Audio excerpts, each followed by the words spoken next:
Welcome, everybody. I'm Greg. And I'm Travis. And you're watching The Review Room.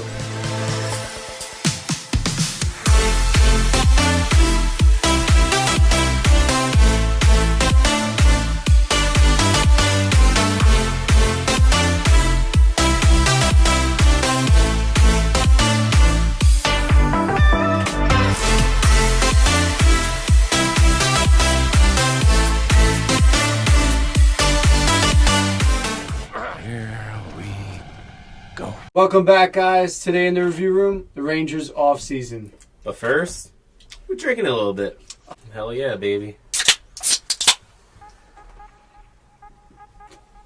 Today's first item on the list, Lafreniere, baby. We're not worthy! We're not worthy! Rangers secure the #1 overall pick after an early exit against the Carolina Hurricanes. New York Rangers. I just want to thank the Canes, honestly. I know. They took Brady Shea, and then they gave us the first round #1 pick. And they gave us Adam Fox, and they gave us Julien Gauthier. I know. Not, just a gift not the bad. kid keeps on giving. Not bad at all.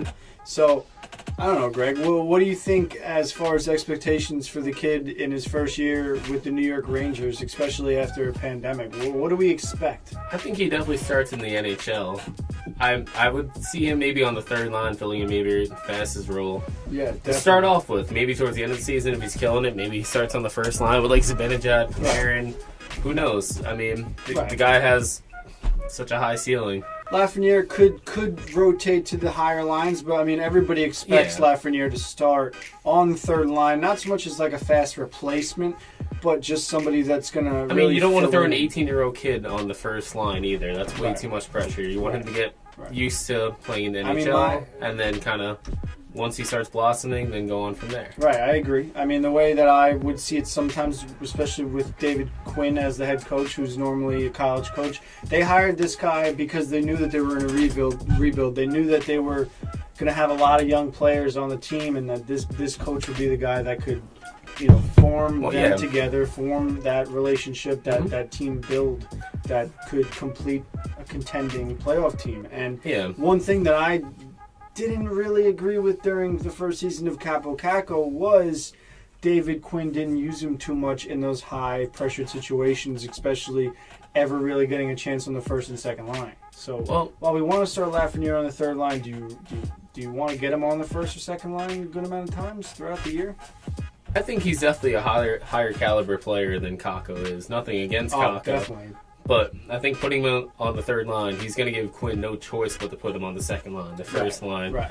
Caco struggled a little bit, but look against the Canes. Obviously, we got swept, but he showed up against the Canes. He's one of the best players for us against the Canes. But where do you see Caco starting this year on the second line, right? Hopefully the second line. Hopefully it's like, assuming Strome resigns. We'll get there later. Right. But Strome, Panarin, Caco, maybe. He takes over fast role, and then top line is Kreider, Zibanejad, and Buchnevich. Yeah, and then maybe the kid starts. I feel like I'm playing NHL 21. The kid, but he starts on the third line and then moves up from there. With Hedl.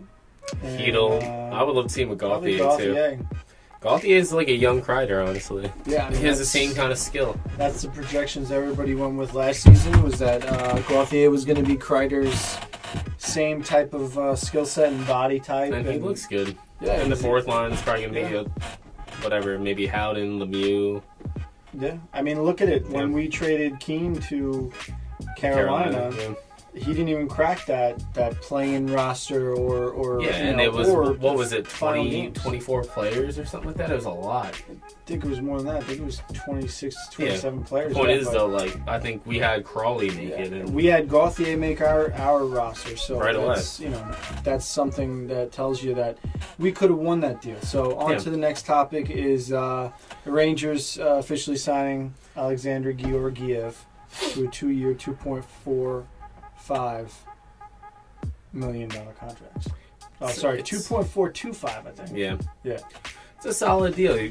I mean, he's obviously going to be the backup, but he's also like our fringe starter. We're going to probably go with the hot hand. As much as people think Shesterkin's going to come in next season and play 65 games, it's probably not going to happen. I think Shesterkin definitely gets the nod more than Right. Georgiev. And it's great to have a goaltender that, you know, a year ago we were all excited about prior to Shesterkin coming over. We were very excited That's about what I mean. I can see Georgiev maybe getting like 30 games, 35, which is solid for a backup. That's almost basically like a split at that point. So I think that's a great deal.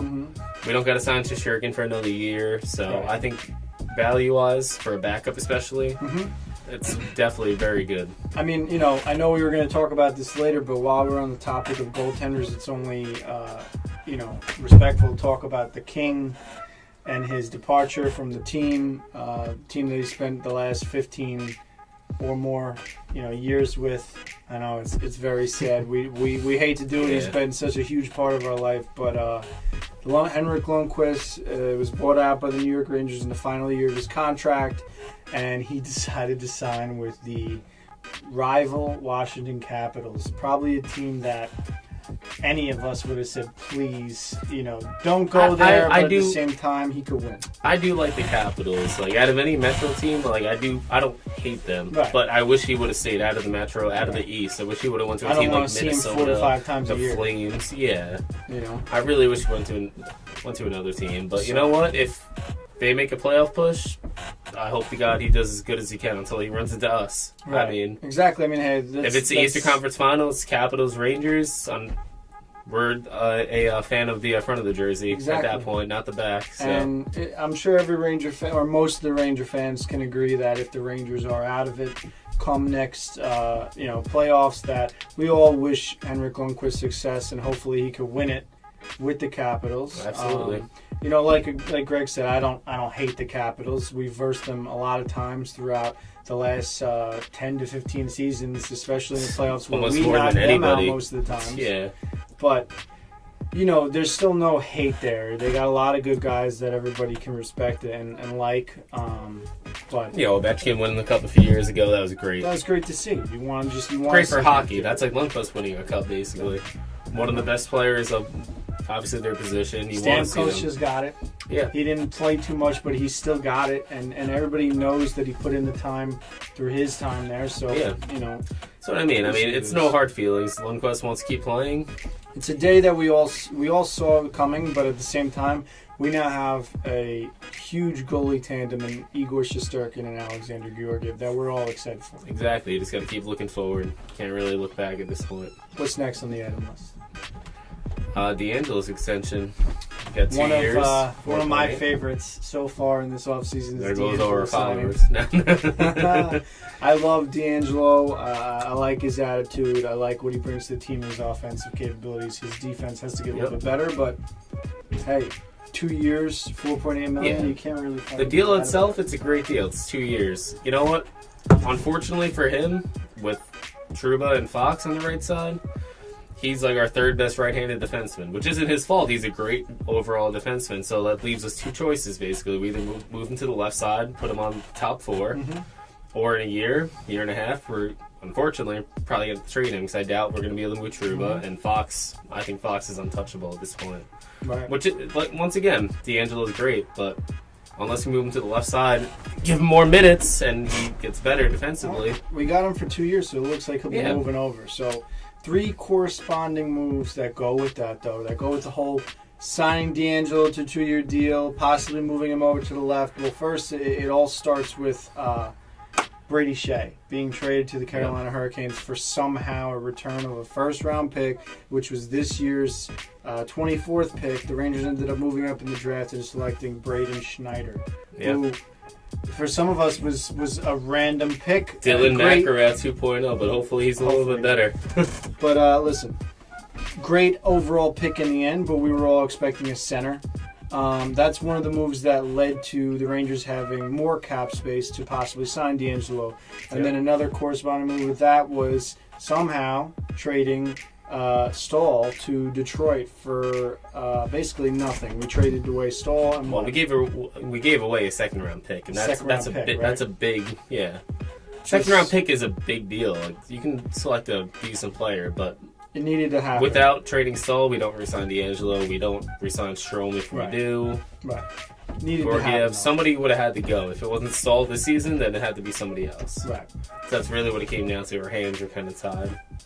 So, I mean, hey, a lot of us were shocked in that move. We thought that you'd have to buy out Staal. You thought that you'd have to, figure something out, retain money, something. But the Rangers were able to unload that entire contract and a second-round pick for, I think it was future consideration. Yeah, right? so nothing. They will eventually get something, maybe. Who knows? I don't really know how that rule works. I don't think future anybody considerations. does. But I think it's kind of just trading something away for nothing. And you're like, Yeah. oh yeah, I'll get you next time. But I don't think they're looking for anything. Who knows? But final move that goes with that would be signing Jack Johnson.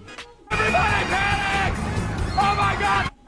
Who, hey, after everything that's happened, what we're going through, the Rangers as an organization, they don't see themselves really trying to compete until 2021, 2022. So this next year is really just like a stopgap. But we all think they're going to be contending for the playoffs. yeah, I mean, I think Jack Johnson's more of a safe signing. He's a left-handed defenseman. If Hayek's not ready, if Keandre Miller's not ready, then maybe he slides in. Right. I really do believe they don't plan on actually starting him most times. Maybe he'll be a seventh defenseman, but I think they're hoping one of the young guys can somehow make it. Obviously, show off in preseason training camp, Right. and push for a spot. And if they don't, then they have Jack Johnson, who's obviously a veteran, not that good, but a veteran. But Pretty terrible. One of the worst defensemen the last. it's a couple of 1 year years. deal for less than $1 million. So, I mean, it's basically low risk, low reward. If it doesn't work out, guy's making less than $1 million, and he's only signed through this season. Right. He sucks. We sent him down to the minors this season. He walks away.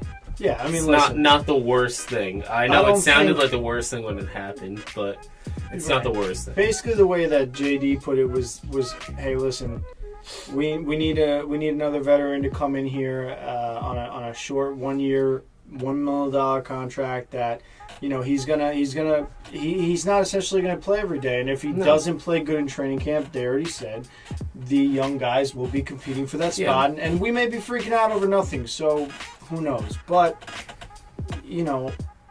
we were all just a little bit confused because there were definitely a good amount of other options out there Absolutely. for cheaper, or if not the same price, or even a little bit more that we could have invested in.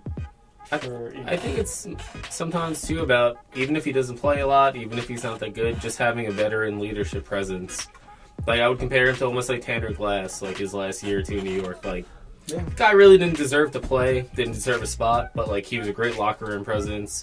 Everybody loved him.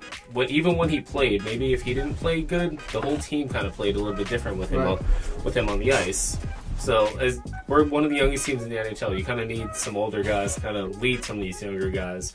Even though Fox might be better than Johnson, maybe Johnson can kind of show him, you know what I mean, how to become a solid NHL player. Yeah. So I think that's important too. Yep.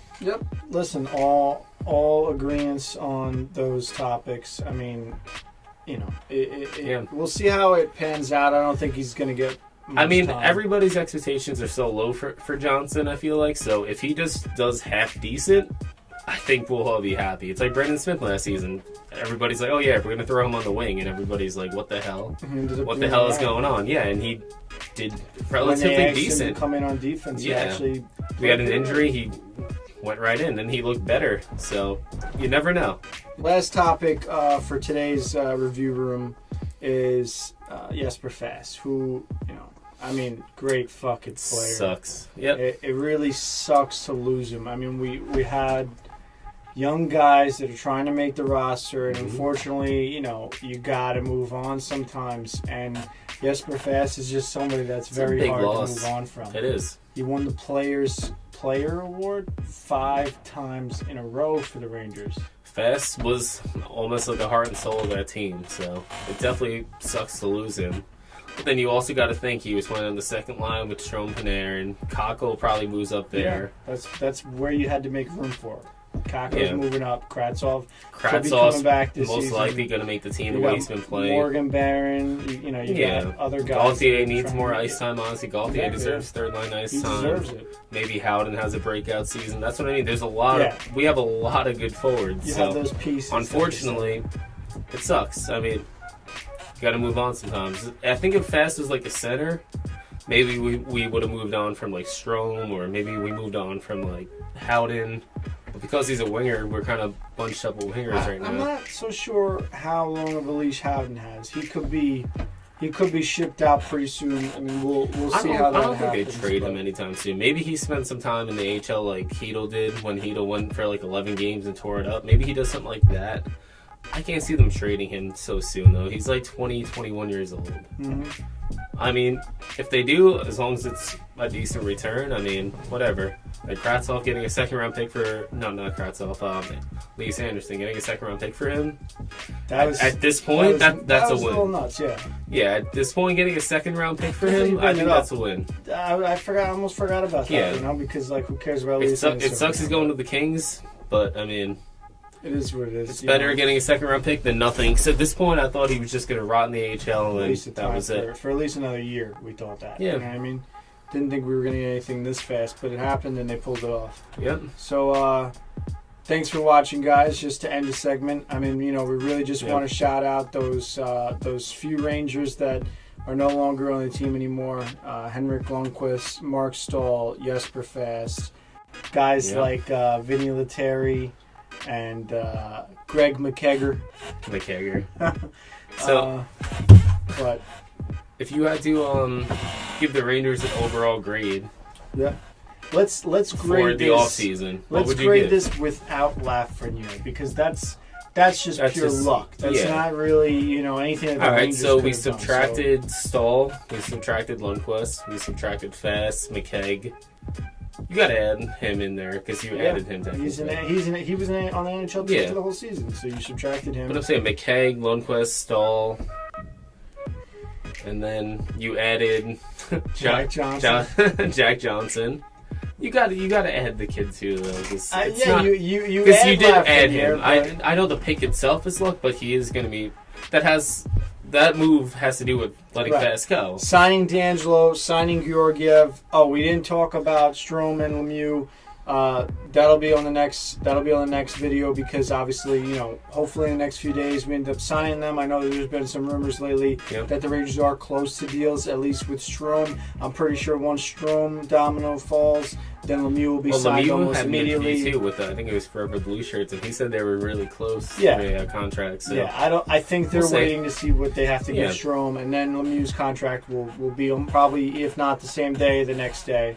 And we'll figure it out on that. And if it goes to arbitration, it goes to arbitration. I mean, it happens. The Rangers, I think, have only been to arbitration once in like the last 10 years or so. Pretty sure it's something. Redden or Georgiev. I think it was Kreider. It went to 10 minutes before arbitration. Yeah, but they didn't go. No, I know, but 10 minutes before the hearing, they agreed on the contract. Yeah. It was something crazy like that. Thanks for watching, guys. We appreciate you tuning in to the review room, and please hit that like button, hit that subscribe button, share it on Twitter, share it everywhere you can. Yep. And tune in to the next one. We'll see you guys next time. Appreciate it. That's a wrap.